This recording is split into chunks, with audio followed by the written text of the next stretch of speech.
Olá, sejam muito bem-vindos ao nosso curso de consagração a Jesus por Maria, pelo método de São Luís Maria Grignani de Montfort. Hoje nós vamos ter um tema muito importante. Peçamos que o Senhor Jesus nos abençoe nesse momento, nessa nossa formação, para que o que seja aqui dito chegue ao nosso entendimento e mova a nossa vontade e nos faça avançar no caminho da santificação pelo sinal da Santa Cruz, livrai-nos Deus do Senhor dos nossos inimigos. Em nome de um Deus que é Pai, Filho e Espírito Santo. Peçamos à Santíssima Virgem Maria que nos abençoe nessa formação. Ave Maria, cheia de graça, o Senhor é convosco. Bendita sois vós entre as mulheres, bendito é o fruto do vosso ventre, Jesus.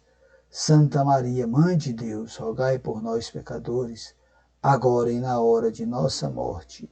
Amém. Santo anjo do Senhor, meu zeloso guardador, se a ti me confiou a piedade divina, hoje e sempre, rege, guarde, governe, guia e ilumina. Amém. Nós vamos falar hoje sobre o mundo e o seu príncipe. Vou diminuir aqui um pouquinho a minha imagem, para que fique melhor para a gente ver os slides, acompanhe melhor os temas que nós vamos discutir, ok? Então, o mundo e seu príncipe, renúncio às coisas do mundo, é um tema central dentro da consagração. Eu tenho que entender o que é o mundo e como renunciar a ele. Esses aqui são os temas que nós vamos discutir hoje. O que é, quais suas leis, quem é o seu príncipe, e como vencer o espírito desse mundo, se é que alguém um dia conseguiu vencer, ok? Então, na Sagrada Escritura, o mundo tem vários significados. Pode ser o conjunto da criação, algo bom, pode ser os bens da terra, oposto aos bens espirituais, pode ser o ponto 3, que é o que nós vamos, na realidade, hoje discutir mais, que é o inimigo de Deus, que é o contrário a Cristo. Por exemplo, aqui quando São João, no seu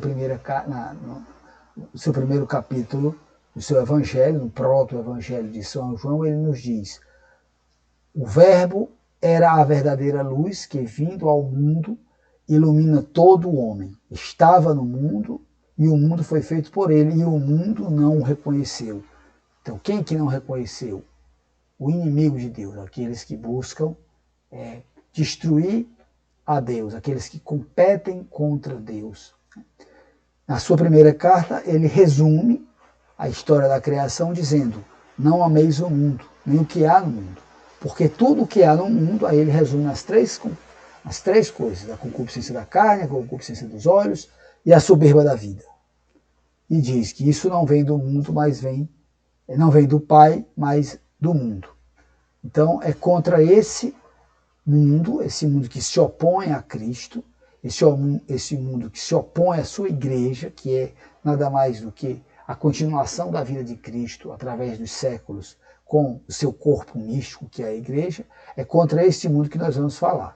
São Luís Maria Grignani de Montfort, no Tratado da Verdadeira Devoção, no parágrafo 114, ele previu que o seu livro seria perseguido, e ele diz que o livro seria perseguido e as pessoas que iriam ler o livro também seriam perseguidos.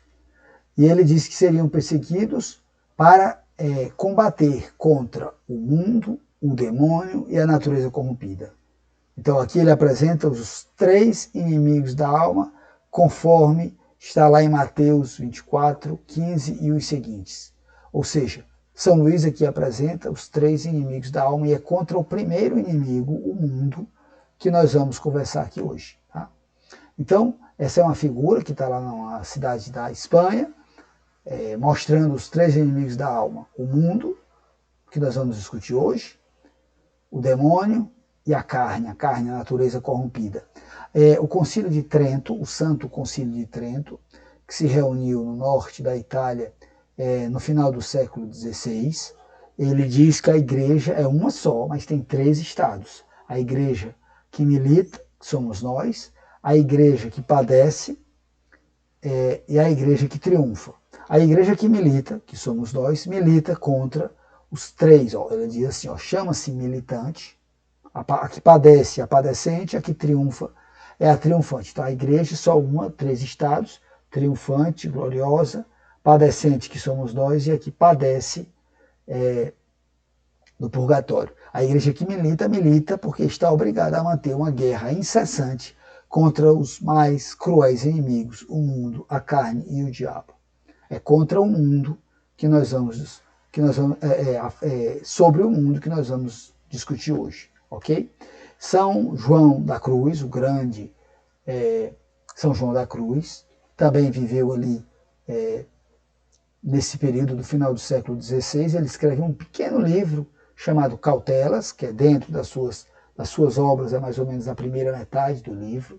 Você vai encontrar lá Cautelas. E ele diz que todos os males aos quais a alma está sujeita procedem dos 3 inimigos.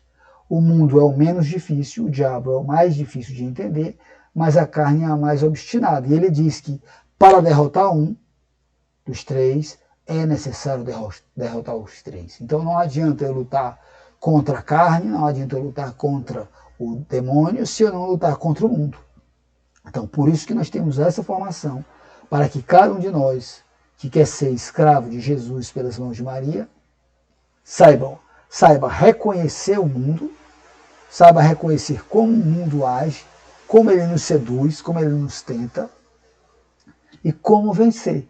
Com quais armas eu devo lutar? Porque foi para isso que a Santíssima Virgem Maria decidiu reunir um exército de bravos e valorosos guerreiros para combater por ela aqui nessa terra. É por isso que ela aparece em Fátima e pede a 3 crianças que se sacrifiquem pelos pecadores, que façam jejum pela conversão dos pecadores. É por isso que ela chamou cada um dos senhores, cada uma das senhoras que está aqui assistindo esse vídeo, para se consagrar inteiramente a Jesus por Maria, para com ela lutar contra esses 3 difíceis, mais cruéis inimigos. Essa aqui é um livro, A Arte da Guerra, é um livro escrito muitos séculos antes de Nosso Senhor Jesus Cristo, mas o conhecimento desse livro é verdadeiro. Ele diz, se você conhece o inimigo e conhece a si mesmo, não precisa temer o resultado de 100 batalhas. É isso que esse curso de consagração faz. Ele tenta mostrar para nós, cada um de nós que se consagra a Jesus por Maria, o conhecimento de si e o conhecimento dos 3 inimigos da alma. Porque se você dissesse, se você se conhece, mas não conhece o inimigo, para cada vitória ganha, sofrerá também uma derrota. Agora, meu irmão, minha irmã, se a gente nem se conhece, nem conhece os inimigos, todas as batalhas serão perdidas. Este curso é um presente de Deus, é um presente da Santíssima Virgem para cada um de nós, para que nós nos conheçamos. Conhecimento de si é parte fundamental deste curso, e o conhecimento dos nossos mais cruéis inimigos também. Então nós precisamos lutar bravamente até o sangue, se for preciso. Quem é o príncipe desse mundo? Esse diálogo entre nosso Senhor Jesus Cristo e o demônio, ele se dá próximo a Jericó, numas montanhas que tem na Terra Santa, logo na saída de Jericó, onde a tradição diz que houve esse diálogo, a montanha da tentação, no qual o diabo levou Jesus a um alto monte, mostrou-lhe todo o mundo, todos os seus reinos, e lhe disse, dar-te-ei a ti todo este poder e a sua glória, porque a mim me foi entregue, e dou a quem eu quero. Quem que entregou? Por que o demônio é o príncipe desse mundo? Por que ele disse isso a nosso Senhor Jesus Cristo? Meus irmãos, com o nosso pecado, com o pecado de nossos primeiros pais, Adão e Eva, o homem entregou a posse deste mundo ao demônio. Não a propriedade. A propriedade é de Deus. Deus o criou, é dele. Mas o homem, com os seus pecados, entrega a posse da sua vida, deste mundo, ao demônio. Todas as vezes em que eu estou em pecado mortal, eu entrego a minha vida nas mãos do inimigo de Deus. Por isso que o demônio, essa é a única vez que o demônio fala a verdade nas Sagradas Escrituras. Ele é um mentiroso.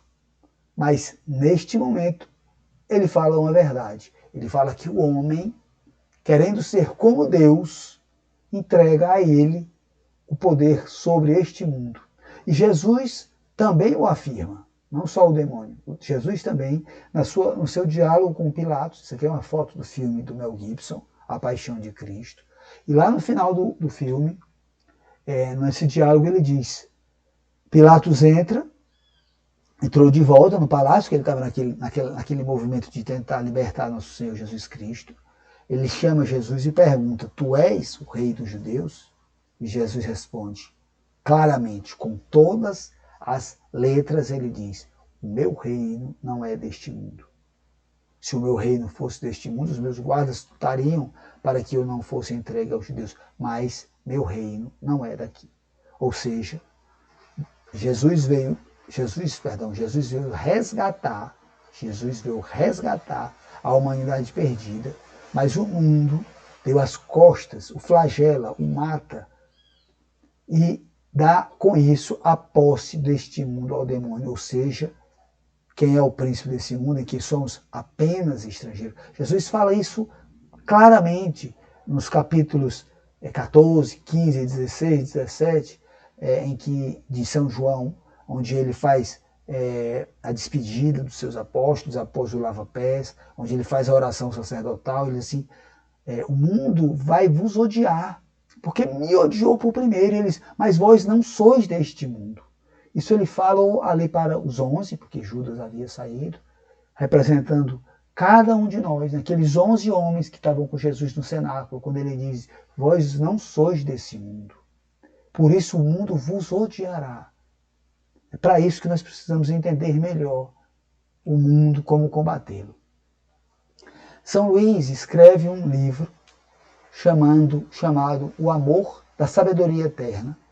Ele não escreveu apenas o tratado, ele escreveu 3 grandes obras mais importantes. O Tratado da Verdadeira Devoção, O Amor da Sabedoria Eterna e Carta aos Amigos da Cruz.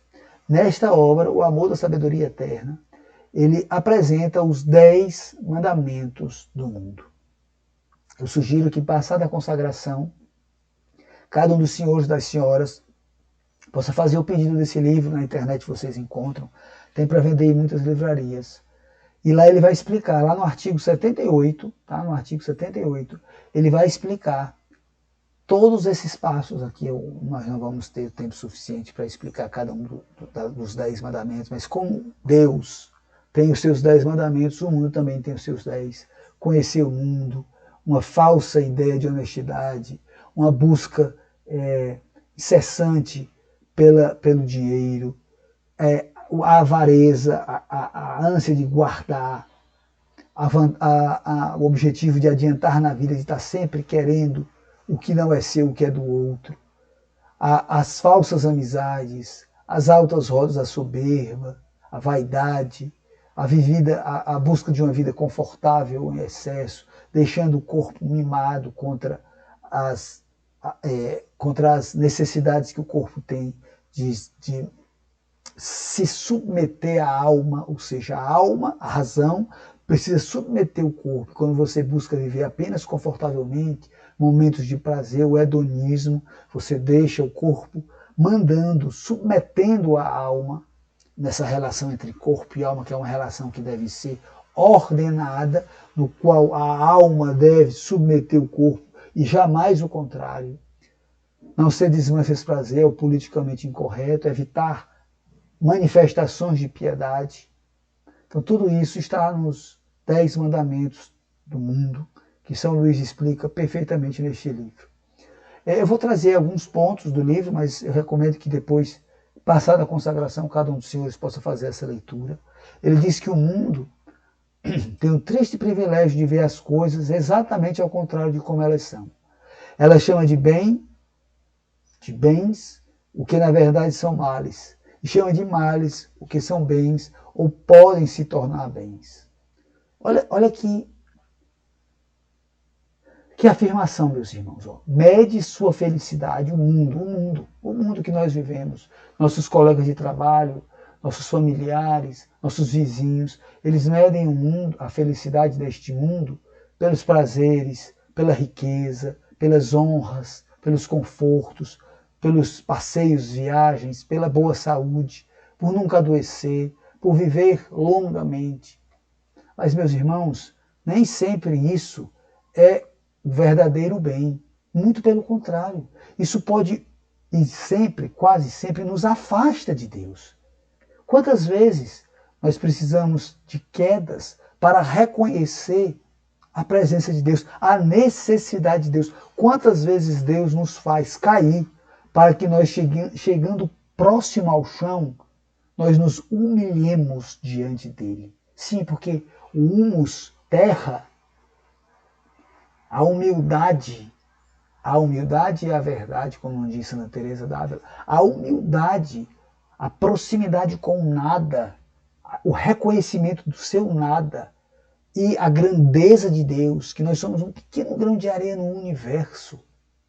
Isto nos faz humilde. Quantas vezes nós precisamos de uma doença, de uma dor, de uma humilhação, da pobreza, de sofrimento, de cruz. Quantas vezes nós precisamos da cruz para nos reconhecer humildes, pecadores, criaturas, necessitados de Deus na nossa vida. Então, muitas vezes, o que o mundo chama de mal, sofrimento, doença, dor, é na realidade um presente. É um presente de Deus para nossas vidas. Se você tiver essa visão, meu irmão, minha irmã, a sua vida será diferente.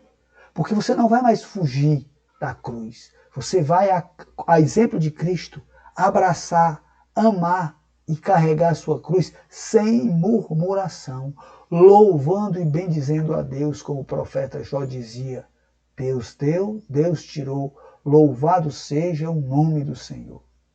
Mas o mundo nos diz, a sabedoria do mundo é essa sabedoria de dissimular, de dizer uma coisa e fazer outra. A sabedoria do mundo tenta fazer um pacto entre a verdade e a mentira, entre o evangelho e o mundo, entre a virtude e o pecado, entre Jesus Cristo e o demônio. Isso é o que faz o mundo. O mundo, ele é apegado à terra, as pessoas não querem. Você vê uma pessoa de 100 anos, ela não quer morrer. Meu irmão, minha irmã, a gente é claro que quer estar com o nosso, a gente ama os outros, mas nosso coração não pode estar neste mundo, porque nós não somos deste mundo.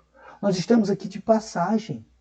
O mundo é um sopro, a vida neste mundo é um sopro, como nos canta Santa Teresinha do Menino Jesus. A vida é um instante, é só um instante, é o momento da prova, em que nós devemos provar que nós merecemos ir para o céu, que Cristo, que morreu por nós, que pagou os nossos pecados, que derramou o seu sangue por nós, mas nós reconhecendo humildemente a grandeza de Deus e a nosso nada, nós nos fazermos merecedores do céu. Mas o nosso coração muitas vezes é apegado às coisas deste mundo, apegado às coisas concretas. A nossa confissão, a nossa oração, a nossa Santa Missa é superficial, ela é mundana. Quantas vezes nós nos ajoelhamos diante do Santíssimo Sacramento e só pedimos coisas materiais? Um emprego, uma viagem, um casamento, uma profissão, um estudo. Isso é bom? Isso, se for meio para chegar a Deus, é bom. Mas se isso for a finalidade da nossa vida, isso é ruim, meu irmão. Isso, trabalho, emprego, família, filho, mulher, esposa, esposo, casa, carro, trabalho, viagem, se isso for um meio para a maior honra e glória de Deus, isso é bom, isso é louvável. Mas se isso for a finalidade da nossa vida, isso não nos leva a Deus. As nossas orações, se ajoelha diante do Santíssimo, meu irmão, e pede: Senhor, que eu seja santo. Senhor, aumenta em mim a fé, a esperança e a caridade. Senhor, dai-me a fé dos apóstolos, a esperança dos mártires, a caridade da Santíssima Virgem. Essa deve ser a nossa oração. Senhor, que eu seja santo, que eu possa ser exemplo para que leve mais almas comigo ao céu. Se o mundo vos odeia, sabeis que o mundo odiou a mim. Se fosseis do mundo, o mundo vos amaria. Como amo o que é seu, mas porque não sois do mundo, e porque eu vos escolhi do meio do mundo, o mundo vos odeia. Isso é Jesus Cristo, no seu discurso da despedida, falando para mim, falando para o senhor, para a senhora que está aqui assistindo esse vídeo. Essa palavra é para você, meu irmão. Pegue essa palavra, entenda e mova a sua vontade. Tenha um ato de fé nessa palavra. Reze com essa palavra. Entenda na razão, mas mova a vontade. O que é mover a vontade é decidir com a determinada determinação que Santa Teresa nos ensina. Sangue nos olhos, determinada determinação. Eu vou mudar de vida. Eu vou abandonar as honrarias do mundo, esse amor à estima, essa aspiração pela grandeza, cargo elevado, sala VIP. A vida é ser feliz agora. É o fugir do desprezo, da humilhação. É claro que ninguém vai buscar humilhação, mas se ela vier, louve e bendiga a Deus, meu irmão. Se alguém lhe humilhar, se alguém lhe contrariar, diga, meu Deus, eu vos oferto essa dor, eu vos oferto essa cruz que eu estou carregando, mas me ajuda a carregar, Senhor, porque eu sou fraco. Dá-me forças para carregar essa cruz. A vida, o mundo hoje é a busca por felicidade, por comida, por diversão. Meu irmão, a gente foge das mortificações, mas como eu vou estar preparado para carregar as cruzes que a vida vai me trazer se eu não treino as mortificações, se eu não faço jejum, penitência, se eu não ensino para o meu corpo que a minha inteligência, a minha razão, a minha alma, as potências mais importantes da minha alma, a razão e a vontade estão e devem coordenar o meu corpo. Muitas pessoas querem ser de Deus, mas não querem parecer devotas, querem ser guiadas pela razão. A Deus a razão, que a Revolução Maçônica, a Revolução Francesa, divulgou pelo mundo os seus ideais, afastando o homem de Deus, colocando o homem submisso à razão. Quando você submete a sua vida apenas à razão e não à lei de Deus, você está tendo uma atividade diabólica. Nós temos que ser iluminados pela luz de Deus, a nossa razão, e pela virtude sobrenatural da fé, mover a nossa vontade. A nossa razão deve ser iluminada, meus irmãos, não pelos princípios do mundo, mas pelos princípios de Deus, iluminados pela virtude sobrenatural da fé. Como é que o mundo nos tenta? Isso é muito importante. Isso aqui é um ponto muito importante da nossa formação.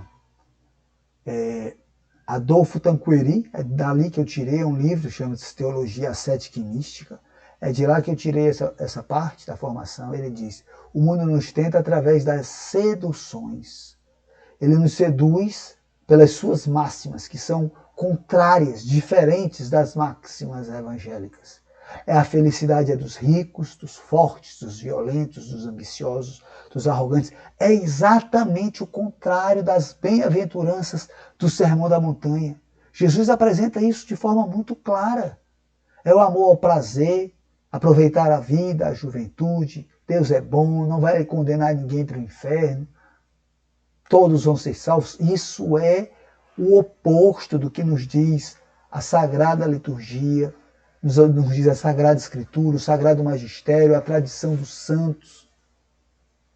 Isso é o oposto que nos diz a vida dos santos e dos mártires.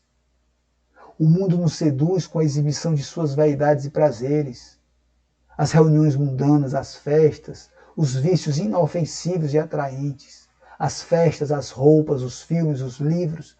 Meus irmãos, como nós nos deixamos contaminar pelo mundo, através das vaidades desse mundo, as viagens, a riqueza, a opulência, a vida falsa que as pessoas apresentam nas redes sociais. O mundo nos seduz também pelos maus exemplos, casais infiéis, jovens que só se divertem, comerciantes que enriquecem sonegando imposto, dando uma de esperto, o mundo é dos espertos. O ateu, aquele homem sem preconceito, aquele homem que não é dogmático, aquele professor ateu, aí ele é ovacionado, admirado pelos seus alunos, porque ele não é um homem preso a uma religião medieval. É assim que o mundo seduz. E como é que ele nos amedronta? Sim, o mundo também nos amedronta. Ele persegue aquelas pessoas que são fiéis, que demonstram a sua piedade, a sua fé, que usam o escapulário, que usam a cadeinha de São Luís, que usa a medalha milagrosa, que reza o texto, que carrega a sua cruz. O mundo faz escárnio dessas pessoas, chama de carolas, de ingênuo, de dogmático, de medieval, de ultrapassado. O mundo ameaça essa pessoa. Ah, não, você não é para trabalhar comigo não, meu irmão. Você não sabe mentir? Como é que você quer trabalhar para mim e não sabe mentir? É assim que o mundo nos amedronta. Ele nos seduz e nos amedronta. E nós temos que estar preparados para vencer as seduções e os medos que o mundo nos traz. E eu pergunto, é possível, Ximenes? Você pode dizer assim, é possível, Ximenes, chegar ao céu vencendo, estando, vivendo, morando neste mundo? Sim, meus irmãos, é possível. É possível porque Cristo já venceu. O Cristo, na Sexta-feira Santa, Cristo vence três coisas. Vence o pecado, o demônio e a morte. Ele vence o mundo. Ele vence o pecado, ele vence a morte. Cristo já venceu. Como é que a gente precisa vencer o mundo? No nosso silêncio, no silêncio da nossa vida interior, da nossa vida de oração. Jesus venceu os apelos do mundo, passando 40 dias jejuando no deserto.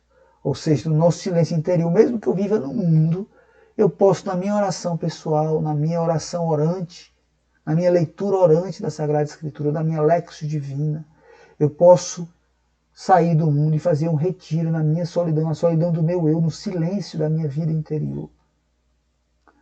Ensinou que temos que ter tempo para Deus, uma intimidade com Ele, ou seja, vida de oração. Sem essa vida de oração, meu irmão, é impossível vencer o mundo. A alma logo se perde. Como dizia Santa Teresa d'Ávila, a vida de oração requer uma determinada determinação. Você tem que decidir, eu vou ter um momento de oração. Eu vou decidir, eu vou para a Santa Missa diária. Eu decidi um dia, há 5 anos e meio, eu decidi, eu vou para a missa diária. Eu tenho uma vida como profissional liberal, professor, faço consultório, tenho uma vida corrida de pai, de família, 3 filhos, esposa, contas para pagar, pacientes para atender, alunos para ensinar, mas eu decidi que iria à missa a cada dia. Faça sol ou faça chuva, faça frio ou faça calor, de manhã, de madrugada, ou de tarde ou de noite, Deus concede a graça de você manter essa determinada determinação. Peça a Deus, meu Deus, me dê essa determinada determinação de querer ser santo, de evitar ocasiões perigosas. Meu irmão, se você quer fugir do mundo e a pessoa lhe chama para um local que só vai lhe trazer o pecado, fuja. Saia de rede social que só leva ao pecado. Eu moro numa cidade de praia, Fortaleza. Se você quer, não pode, uma praia no domingo de manhã, as mulheres praticamente nuas. Como é que você vai querer ser santo indo para uma praia que estão todas as mulheres sem roupa? As mulheres, o homem peca olhando, a mulher peca mostrando, ou seja, a mulher tem que ter cuidado com uma roupa que veste. Como é que você vai querer ser santo mostrando o que você não pode mostrar, o que compete só ao seu esposo? Vê e conhecer. Não peço que os tirei do mundo, mas que os preserve do mal. É a oração sacerdotal. Capítulo 17, Jesus está falando ao Pai. Está pedindo ao Pai, Pai, eu não peço que tire esses homens, a cada um de nós do mundo, não. É no mundo, Ele quer que nós, no mundo, sejamos sal e luz desse mundo.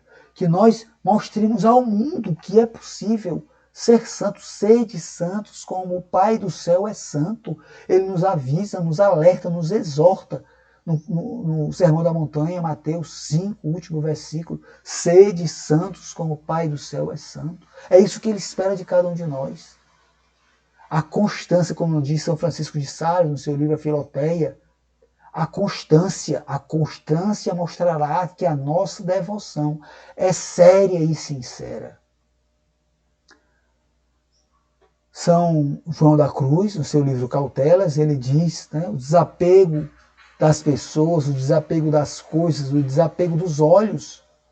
Sim, o desapego das coisas e das pessoas é fácil, mas dos olhos é a curiosidade. Meus irmãos, a curiosidade tantas vezes nos faz pecar. Eu querer saber o que não me compete saber, eu querer ver a vida dos outros. E aí você começa a invejar a vida dos outros, porque o demônio ele vai tentar, ele é o tentador. Então nós vimos o que é o mundo, quais as suas leis, quem é o seu príncipe, e vimos que é possível chegar ao céu sendo desse mundo? Sim, é possível, porque 20 mil santos, a igreja já declarou, 20 mil homens e mulheres que Deus, através da sua igreja, quis que fossem santos. Aqui Santa Teresa de Calcutá, São Padre Pio, São João Paulo II e tantos outros santos.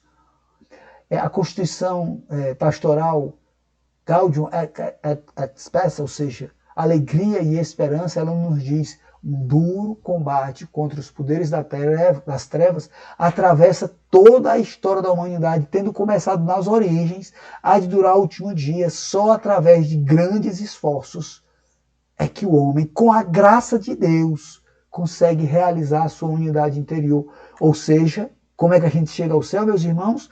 Com grandes esforços, com a graça de Deus.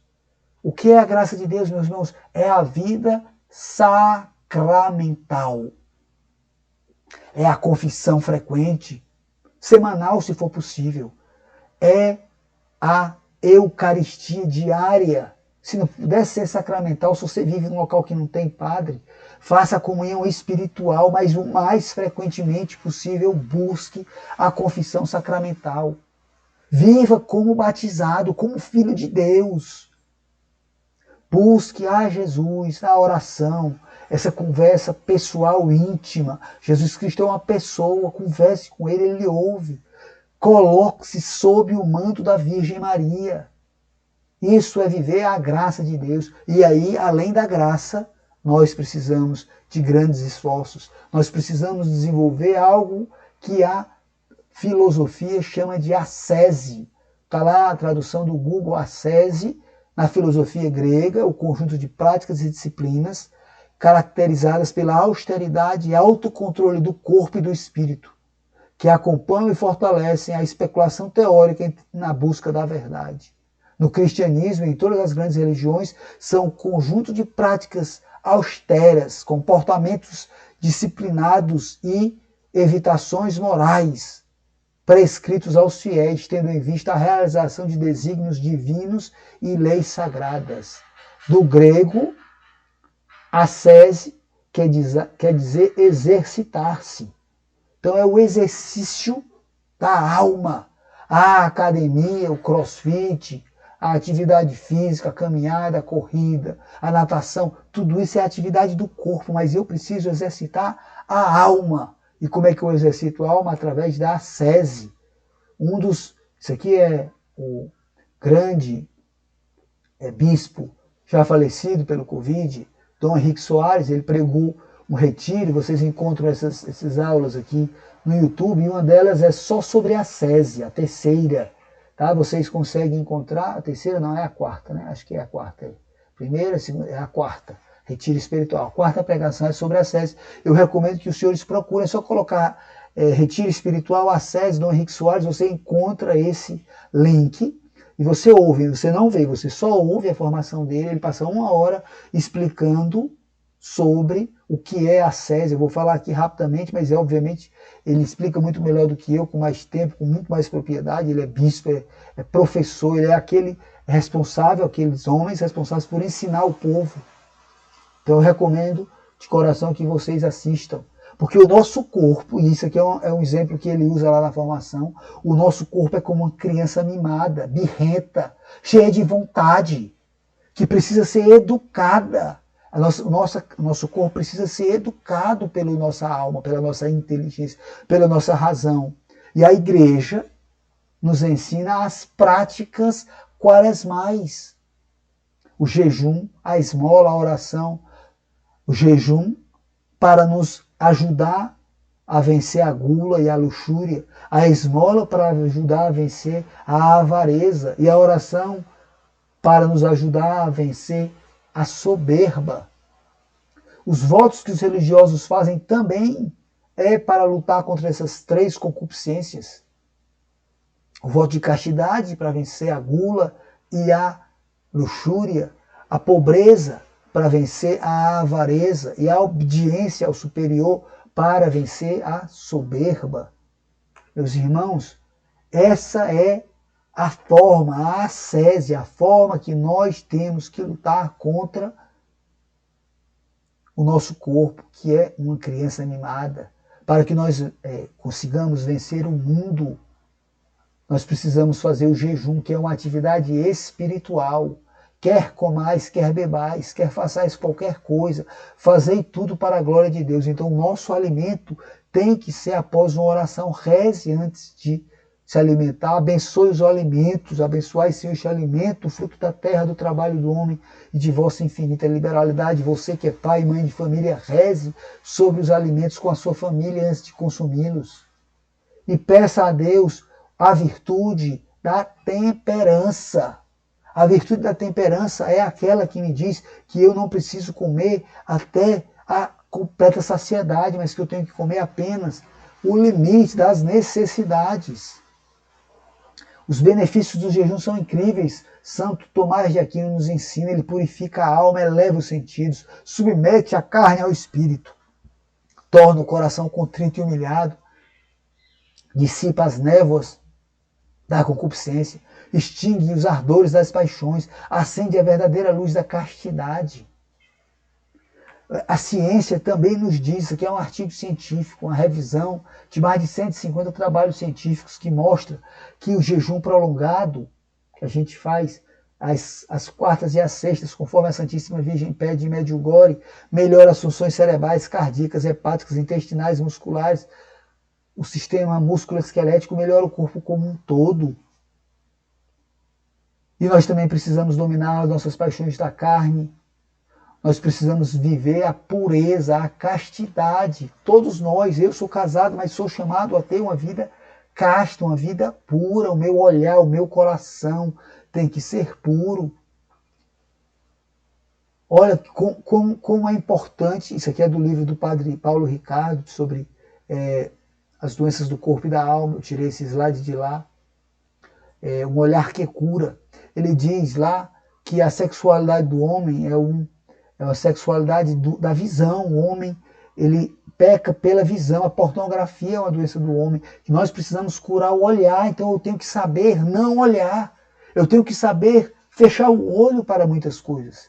Eu tenho que saber evitar olhar tantas coisas, tantas pornografias que chegam pelo celular, que chegam no meu dia a dia quando eu ando na rua. Então ande com o olhar baixo, se for preciso, se for possível. Evite tornar a mulher um objeto de desejo. E a mulher, isso aqui é dizendo assim, ouviste o que foi dito, não cometerás adultério. Ora eu vos digo, todo aquele que olhar para uma mulher com desejo de possuí-la, ele só olhou, já cometeu adultério em seu coração. Se o teu olho direito te leva à queda, arranca-o, joga fora. É o que Jesus está pedindo, arranca o WhatsApp. Se ele está te levando a pecar, aqueles grupos de WhatsApp que só postam pornografia. Se você vai para uma praia deserta, evite. Aí é a anatomia do nariz, que tantas vezes a gente fecha o olho e o nariz te impede de ver desse lado. Se você está andando aqui, tem uma mulher seminua desse lado de cá, fecha o olho. Olha só com esse olho, porque o nariz é uma parede, é um muro. Deus fez o dorso nasal aqui para evitar que você olhe o que você pode evitar de olhar. E a mulher, ela gosta de ser olhada, de ser vista. Então é preciso que a mulher se vista com modéstia para vencer a luxúria. O valor da mulher não está em seu corpo, mas na sua alma. Como é que a mulher quer que o namorado se apaixone por ela ou pelo corpo dela? O corpo vai envelhecer, meu irmão, minha irmã. A mulher que é bem vestida, que é modesta, o namorado, naquele período em que está conhecendo, que está se apaixonando por ela, vai passar a amar o que ela é, a sua alma, as faculdades da alma, a memória, a imaginação, os sentimentos, a razão e a vontade. E não se apaixonar fugazmente pelo seu corpo. A castidade, a pureza, o catecismo da Igreja Católica nos ensina lá nos parágrafos 2521, 2522. Depois vocês leem com calma esses parágrafos do catecismo. A modéstia é uma virtude, como nos ensina Santo Tomás de Aquino, anexa, ou seja, debaixo da virtude da temperança. A temperança ela controla a gula e a luxúria. Aqui são as mulheres, né, que às vezes se sentam e a saia sobe, aí ela fica puxando para cima, puxando para baixo. Nossa Senhora pede a modéstia das mulheres. A modéstia é uma mulher elegante, que sabe se vestir para cada ocasião. Ela fala a essa criança de 9 anos, Santa Jacinta, Nossa Senhora aparece quando ela estava internada no hospital em Lisboa, adoentada pela gripe espanhola, que havia dizimado 50 milhões de vidas em todo o mundo, matou 2 milhões de brasileiros, a gripe espanhola, entre os anos de 1917 e 1919. Nós vivemos agora a pandemia do Covid, que matou muito menos do que isso. A pandemia da gripe, no início do século XX, matou 50 milhões de pessoas. E foi uma das crianças, ela e o seu irmão, né, Santa Jacinta e São Francisco Marto. Os dois morreram na gripe espanhola. E a Nossa Senhora aparece a essa criança com 9 anos. Ela morreu com 20. Ela morreu com 9, ela morreu antes de fazer 10 anos. E ela aparece e diz assim, hão de vir umas modas que hão de ofender muito a nosso Senhor. As pessoas que servem a Deus não devem andar com a moda. A igreja não tem moda, nosso Senhor é sempre o mesmo. Meus irmãos, como Nossa Senhora se utiliza da pureza de uma criança, para nos ensinar isso que é tão valioso. Pecando contra os irmãos e ferindo a consciência deles, que é fraca, é contra Cristo que pecais.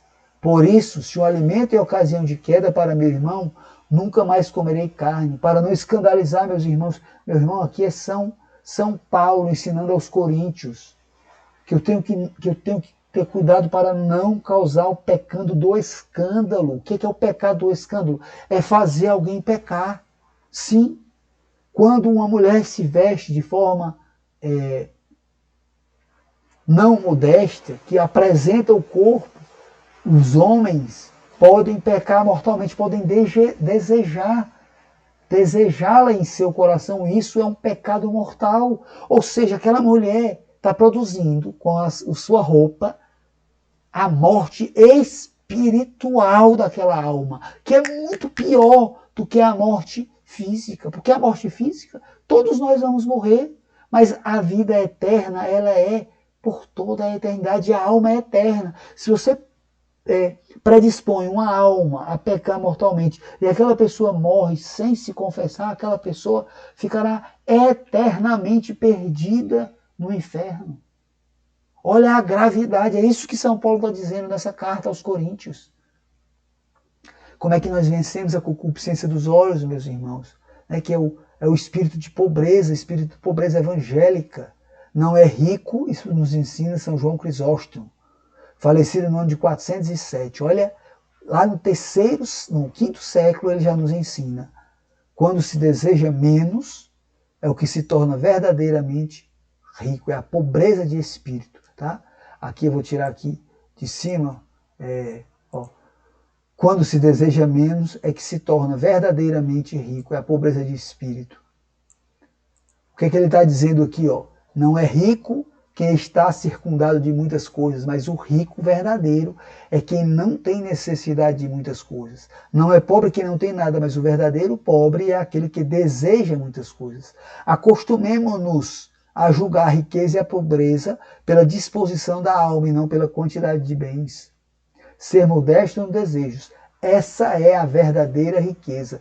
Desejar tão somente aquilo que se tem faz com que se tenha aquilo que se deseja. Eis o resumo da terapia da avareza. A gente poderia aqui comentar longamente sobre isso, mas não é o nosso tema. Hoje é a avareza especificamente. Nós estamos falando sobre o mundo que nos apresenta as riquezas, e eu tenho que controlar os meus desejos.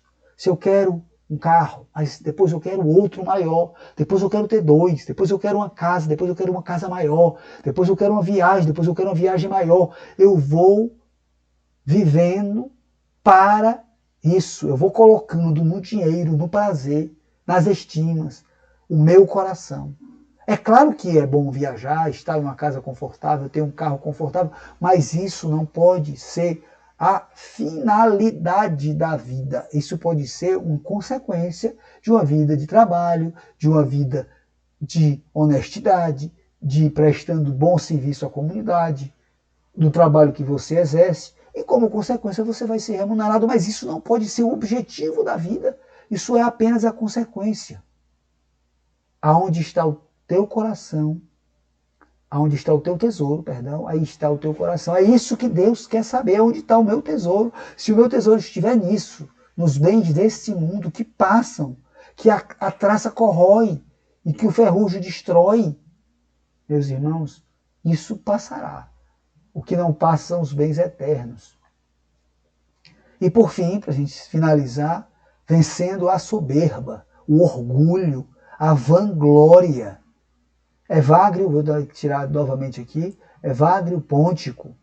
Evagrio Pôntico foi o homem, um padre do deserto, que nos apresenta os 7 pecados capitais, e ele diz: a soberba torna as pessoas cegas, provoca na alma as piores quedas, seduz o monge a procurar não em Deus a razão de suas virtudes, mas apenas em si mesmo. Isso é um homem que abandonou o mundo e foi viver no deserto do Egito. E aí ele diz, com sabedoria de quem viveu no deserto, meditando sobre isso, a considerar a si mesmo como causa de todo o bem que faz e de inchar de orgulho diante dos irmãos. Eu posso aqui estar dando essa formação para vocês e me inchar de orgulho. Estudei muito. Ficar soberbo. Isso é uma vanglória, a glória é toda de Deus, porque se eu estudei, foi porque Deus me deu inteligência, Deus me deu condição de comprar livro, Deus me deu disposição para ler, tudo é mérito de Deus. O soberbo, ele rouba a glória de Deus, isso é a soberba. E como é que a gente vence a soberba, meus irmãos? São esses 3 remédios: a oração, a humildade e a obediência. Não tem, essa é a verdadeira terapia para a soberba, é a humildade. Como fazer isso na prática? Santo Tomás nos ensina. Procurar no irmão uma virtude que eu não tenho. Considerar em si mesmo um defeito que o irmão não tem.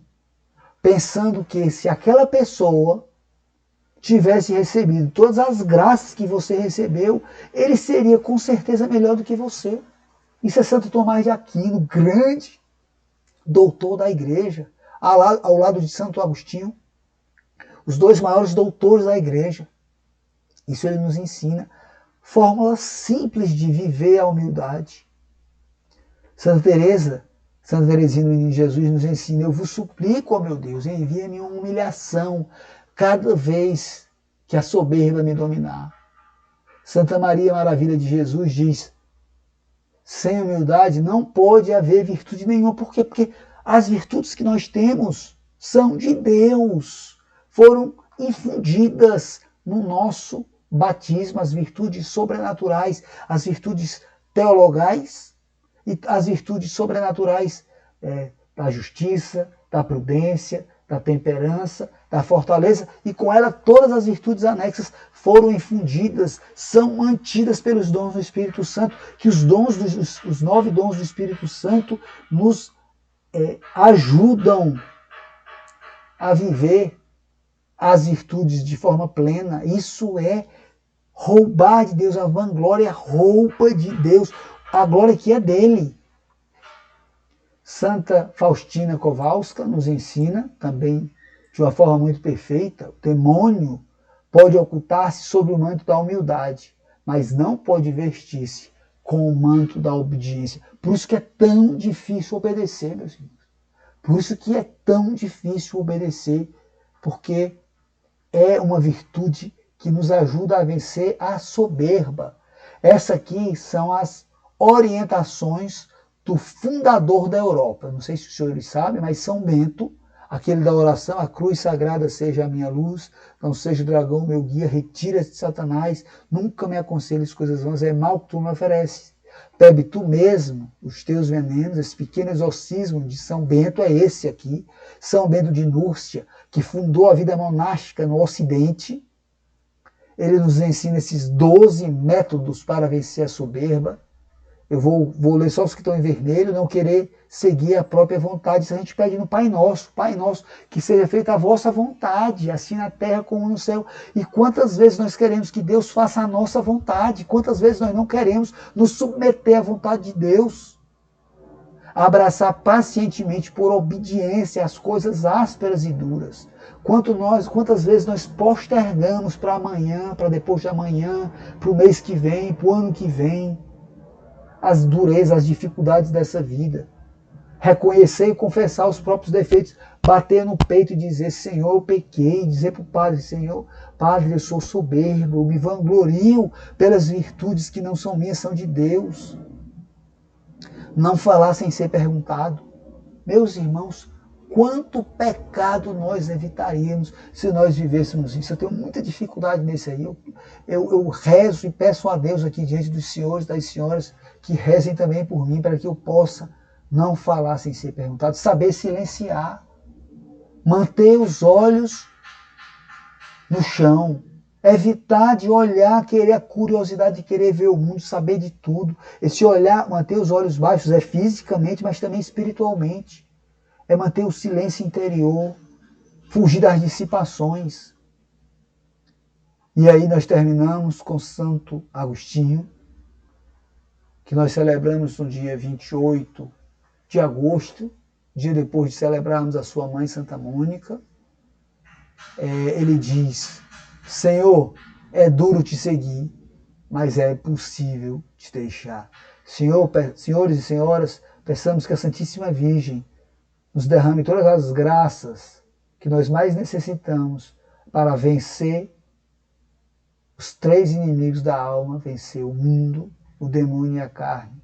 Que possamos, sob o manto de Maria, vencer a nós mesmos, as tentações do mundo e as tentações do inimigo de Deus. Que nosso Santo Anjo esteja ao nosso lado, a nos conduzir neste mundo peregrino de volta à nossa pátria definitiva, que é o céu. Glória ao Pai, ao Filho e ao Espírito Santo, como era no princípio, agora e sempre, e por todos os séculos dos séculos. Amém. Com vosso Filho, a Mãe Pia, abençoai-nos, ó Virgem Maria. Até logo, meus irmãos. Deus abençoe a todos.